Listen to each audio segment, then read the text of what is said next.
taarifa za usajili, tetesi za usajili zinazohusu klabu mbalimbali, lakini hapa tunakwenda kuangalia nyota wanne ambao wapo katika rada ya kikosi cha wekundu wa Msimbazi Simba.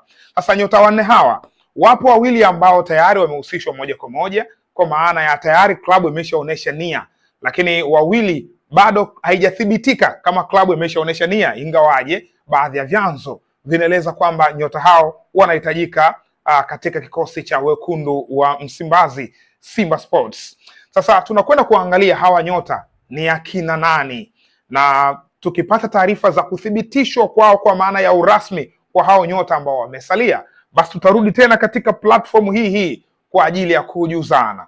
Na si vema kuongea tetesi ambayo haina uhakika wa 100%. Inabidi iguswe kwanza, ndio tunarudi hapa kuja kujadili hao nyota ambao wanahusishwa na miamba hii ya Tanzania. Lakini kwa leo tunakwenda kuangalia wekundu wa Msimbazi Simba. Nyota wanne ambao wanahusishwa nao. Nyota kwanza ambao tunamwangalia ni Karim Kimvwidi. Karim Kimvwidi.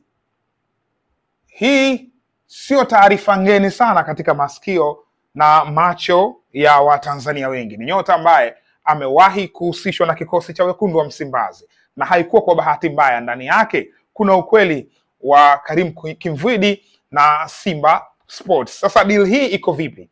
Hii ni deal rasmi, kwa maana ya Simba wamekwenda kugonga hodi kwenye miamba ya kwenye kikosi cha Orlando Pirates Afrika Kusini, na haikuanza leo.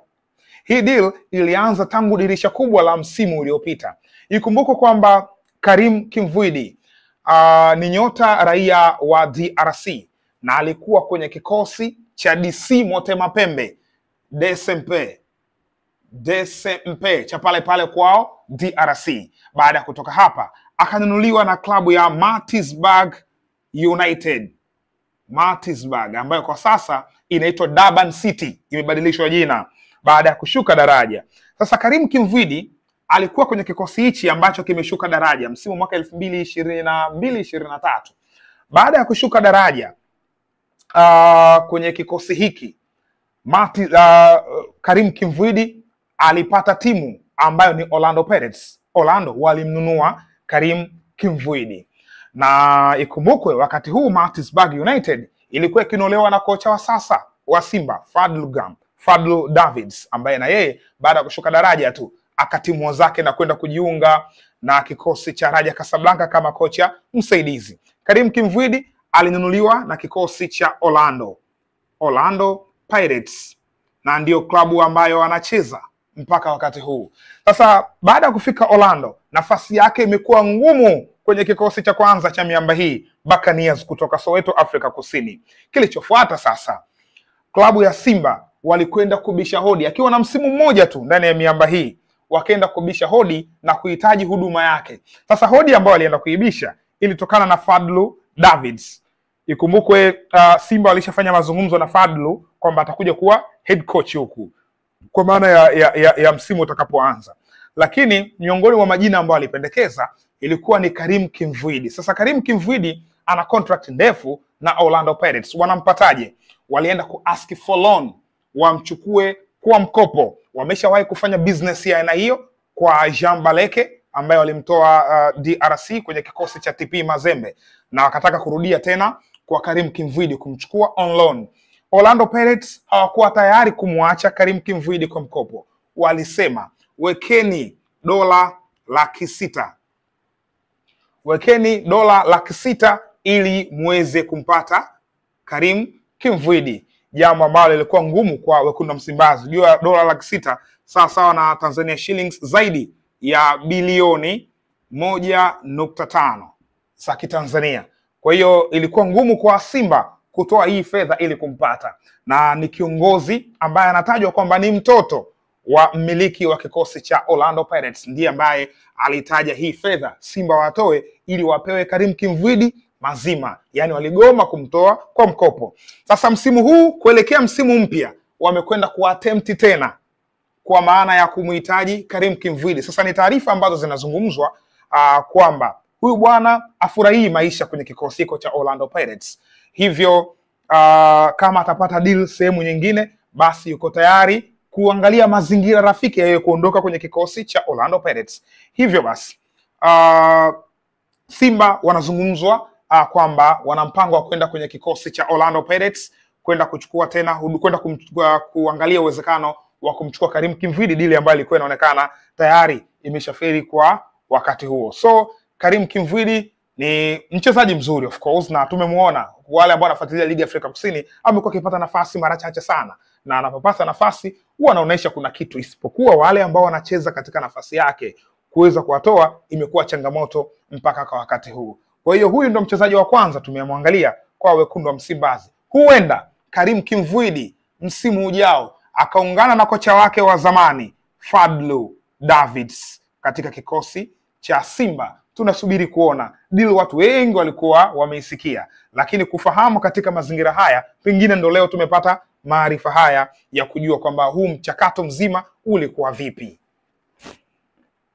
Nyota wa pili ambaye anahusishwa na wekundu wa Msimbazi Simba ni Hussein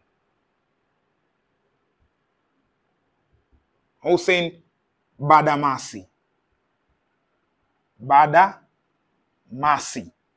Huyu ni kiungo box to box, anacheza box zote mbili, box ya kulinda yupo, box ya kushambulia yupo. Huyu anacheza kwenye kikosi cha TP Mazembe ya DRC. Ukiangalia Mazembe wanavyocheza, ukiachana na fullback wao watatu kwa wanne, kwa Magloire Ntambwe, labda Maduzone kama atacheza hapo, Keita kama atacheza kulia, kushoto kama atacheza Ernest Luzolo Nsita, hapa atacheza Boaz Ngalamulume Bato, na hapa anacheza Hussein Badamasi Mwamba huyo hapa. Ukujua na watu wengine wakina Oscar Kabwiti Patient Mwamba au Gloria Mujaya atacheza hapo, Marcel Ngimbi atacheza hapo, na mshambuliaji wa mwisho Abubakar Hainikoe au ni mwingine ambaye anaweza kucheza. Sasa huyu anacheza katika boksi hii hapa, ana uwezo kupanda, ana uwezo kushuka. Sasa mchezaji huyu anamaliza mkataba wake na kikosi cha TP Mazembe. Ikumbuko kwamba Mazembe alimsaini huyu misimu miwili iliyopita baada ya performance nzuri aliyoonyesha akiwa na kikosi cha Menas. Menas ni nini? Ni timu ya taifa ya Niger katika fainali za CHAN iliyofanyika Algeria 2023.